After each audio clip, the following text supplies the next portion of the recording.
Hello दोस्तों, GS वाणी में आप सभी का स्वागत है। मैं आपका एजुकेटर यश चंद्रा। आज आपके सामने लेके आया हूं राष्ट्रीय खेल पुरस्कारों की जो घोषणा हुई है 2023 की, इससे संबंधित विस्तृत जानकारी। आपकी परीक्षा में यहाँ से प्रश्न जरूर पूछे जाते हैं, खासकर जो आप अगर आप में से यूपी पुलिस की तैयारी कर रहे हैं कुछ लोग, या फिर यूपीएसआई की परीक्षा देने वाले हैं, उनके लिए बहुत जरूरी होने वाला है। तो चलिए स्टेप बाय स्टेप देख लेते हैं। बाइलिंगुअल रहेगा लेक्चर पूरा। आपको दोनों भाषाओं में अगर आप कंफर्टेबल हैं तो अच्छी बात है, नहीं तो आप अपनी अपनी भाषा का चुनाव कर सकते हैं।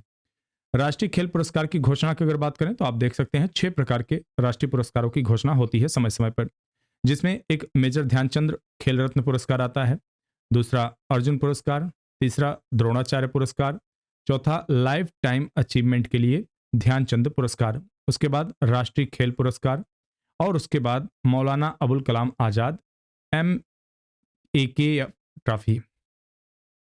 युवा मामले और खेल मंत्रालय ने राष्ट्रीय खेल पुरस्कार 2023 की घोषणा की है। तो कभी कभी होता है कि आपसे संबंधित मंत्रालय पूछ लिया जाता है, खासकर अगर आप किसी राज्य आयोग की परीक्षा दे रहे हैं तो आयोग का एक फेवरेट क्वेश्चन होता है।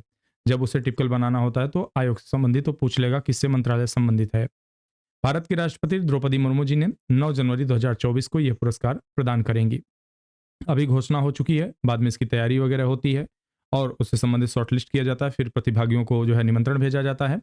राष्ट्रीय खेल पुरस्कार के अंतर्गत मेजर ध्यानचंद खेल रत्न पुरस्कार, अर्जुन पुरस्कार, द्रोणाचार्य पुरस्कार, मौलाना अबुल कलाम आजाद ट्रॉफी, खेल कूद में आजीवन उपलब्धि के लिए ध्यानचंद पुरस्कार प्रदान किया जाता है। जैसे मान लीजिए कि इन्होंने बहुत अच्छा काम कर दिया है, जैसे सचिन तेंदुलकर ने क्रिकेट के लिए कर दिया है, ठीक है, तो ऐसे किसी व्यक्ति को जिन्होंने इसके लिए बहुत ही जो है शानदार योगदान दिया है, उनके लिए। इधर इसका इंग्लिश वर्जन है, तो अगर आप में से जो कंफर्टेबल हैं हिंदी इंग्लिश दोनों में तो ठीक है, नहीं तो इंग्लिश वाले हैं तो आप इसे पढ़ सकते हैं, वीडियो पॉज करके। हिंदी वाले इधर पढ़ सकते हैं। खेलों में उत्कृष्टता को पहचानने और सम्मानित करने के लिए हर साल ये पुरस्कार प्रदान किए जाते हैं। तो यह एक इन्फॉर्मेशन मिल गई कि यह पुरस्कार प्रत्येक वर्ष प्रदान किया जाता है, कोई अगर ऐसी अपरिहार्य परिस्थिति नहीं पैदा हुई जैसे कोविड आया हुआ था। पुरस्कार विजेताओं की सूची एक तरफ दी गई है, आपको इनमें से 2-4 नाम को याद रखना है, उससे ज्यादा नहीं, क्योंकि लिस्ट जैसे जैसे पुरस्कारों की वरीयता क्रम में नीचे जाएंगे वैसे ही कम होता जाता है, सॉरी उससे ही ज्यादा बढ़ता जाता है प्रतिभागियों की संख्या। जैसे मेजर ध्यानचंद खेल रत्न पुरस्कार, यह पुरस्कार किसी खिलाड़ी द्वारा पिछले 4 वर्षों की अवधि में, ध्यान रखिएगा 4 ईयर, ये कंसिस्टेंसली काम किए हों, परफॉर्मेंस इनका अच्छा रहा हो, outstanding and outstanding performance in the field of sports by sports over, ठीक है, 4 ईयर, खेल के क्षेत्र में शानदार और उत्कृष्ट प्रदर्शन के लिए, यानी कि इनका सुपर परफॉर्मेंस रहे। इस पुरस्कार के विजेता हैं चिराग चंद्रशेखर शेट्टी, जो कि बैडमिंटन से संबंधित हैं। तो कभी कभी क्या पूछेगा आपसे कि निम्न में से किस खिलाड़ी को किस खेल के लिए जो है ध्यानचंद खेल रत्न पुरस्कार दिया गया है, तो कभी कभी केवल खेल का नाम पूछ लेगा, खिलाड़ी का नाम सही दिया रहेगा। उसके अलावा रंकी रेड्डी सात्विक साई राज हैं, इन्हें भी बैडमिंटन के लिए यह पुरस्कार दिया गया है। तो इसका मतलब है कि लगातार 4 साल इनका बहुत अच्छा प्रदर्शन रहा है। उसके अलावा एक आ रहा है अगला अर्जुन पुरस्कार। इस तरह से देखिए अर्जुन के जो है प्रतीकात्मक इस तरह का बनाया जाता है अर्जुन पुरस्कार। आप सब जानते होंगे, मछली की आंख में निशाना लगाने के लिए उसके बाद द्रौपदी को स्वयंवर में गए थे, तो ये सारी चीजें हुई थी। यह पुरस्कार पिछले 4 वर्षों की अवधि में अच्छे प्रदर्शन और नेतृत्व, खेल कौशल, अनुशासन की भावना दिखाने के लिए दिया जाता है। पुरस्कार में 15 लाख रुपए का नगद पुरस्कार, अर्जुन की एक कांस्य प्रतिमा और एक साल दिया जाता है। इस पुरस्कार के विजेता, बहुत लंबी लिस्ट है, मैंने बताया आगे बढ़ जाएंगे, लिस्ट बढ़ता जाता है, तो आपको कुछ का नाम याद रखना है। जैसे आप तीरंदाजी में याद रखिए किसी एक व्यक्ति का, ठीक है, क्रिकेट में याद रखिए, क्रिकेट का ज्यादातर पूछा जाता है, ठीक है।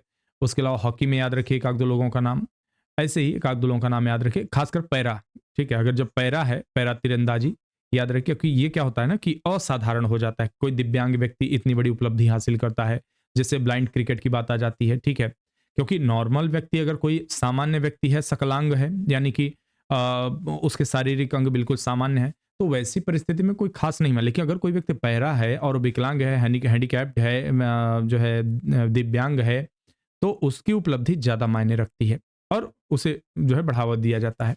द्रोणाचार्य पुरस्कार, यह पुरस्कार लगातार उत्कृष्ट सराहनीय कार्य करने और खिलाड़ियों को अंतर्राष्ट्रीय आयोजनों में उत्कृष्ट प्रदर्शन करने में सक्षम बनाने के लिए प्रशिक्षकों को दिया जाता है। ध्यान रखिएगा, किसको दिया जाता है?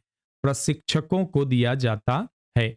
यानी कि जो टीचर्स होते हैं, मेंटर्स होते हैं, कोच होते हैं, उनके लिए ये पुरस्कार होता है। यह पुरस्कार 2 श्रेणियों में, रेगुलर और लाइफ टाइम में प्रदान किया जाता है। रेगुलर श्रेणी के अंतर्गत यहाँ कुछ नाम दिए गए हैं, वही जैसा कि बताया, एक आध दो याद रखिए, खासकर पैरा वाला याद रख लीजिए, महावीर प्रसाद सैनी, पैरा एथलेटिक्स से संबंधित है ये।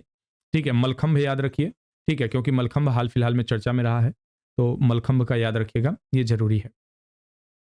लाइफ टाइम श्रेणी के अंतर्गत द्रोणाचार्य पुरस्कार विजेता जसकीरत सिंह ग्रेवाल गोल्फ में है, तो याद रखिए, जब एक दो हो तो जरूर याद रखिए, आप याद कर भी सकते हैं। मौलाना अबुल कलाम आजाद ट्रॉफी, यह ट्रॉफी खेल के क्षेत्र में सर्वश्रेष्ठ प्रदर्शन करने वाले विश्वविद्यालय को दी जाती है। देखिए, जब विशेष रूप से कैटेगराइज कर दिया जाए ना कि प्रशिक्षकों को दिया जाता है, कोच को दिया जाता है, या फिर कोई पुरस्कार केवल बॉलर को दिया जाता है, या कोई पुरस्कार केवल एम्पायर को दिया जाता है, या कोई पुरस्कार रेफरी को दिया जाता है, तो उसमें थोड़ा सा सावधानी बरतने की जरूरत होती है। इस वर्ष इस ट्रॉफी के विजेता विश्वविद्यालय हैं कौन से? गुरु नानक देव विश्वविद्यालय Amritsar, lovely professional university Punjab और कुरुक्षेत्र विश्वविद्यालय को दिया गया है। यह कुरुक्षेत्र हरियाणा में है।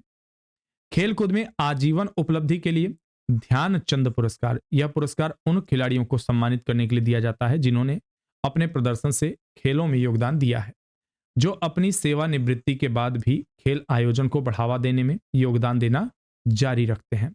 इस पुरस्कार के विजेता मंजूषा कंवर बैडमिंटन में, विनीत कुमार शर्मा हॉकी में, कविता सेल्वराज कबड्डी में। तो यहां पर हमारे पुरस्कारों की श्रेणी, उनके जो है प्राप्तकर्ता और उस पुरस्कार से संबंधित थोड़ी बहुत जानकारी हमने जितनी भी परीक्षा के लिहाज से जरूरी होती है वो सारी आपको बता दी है, और बाइलिंगुअल बताया है। तो आप में से दोनों भाषाओं की अगर लगता है किसी को नहीं केवल हमें इंग्लिश पढ़नी है, तो आप इंग्लिश की तरफ ध्यान दे सकते हैं, और अगर हिंदी तो हिंदी, बाकी अपना चुनाव कर सकते हैं। मिलते हैं अगली वीडियो में, तब तक के लिए आप सबको बहुत सारा धन्यवाद और ढेर सारी शुभकामनाएं।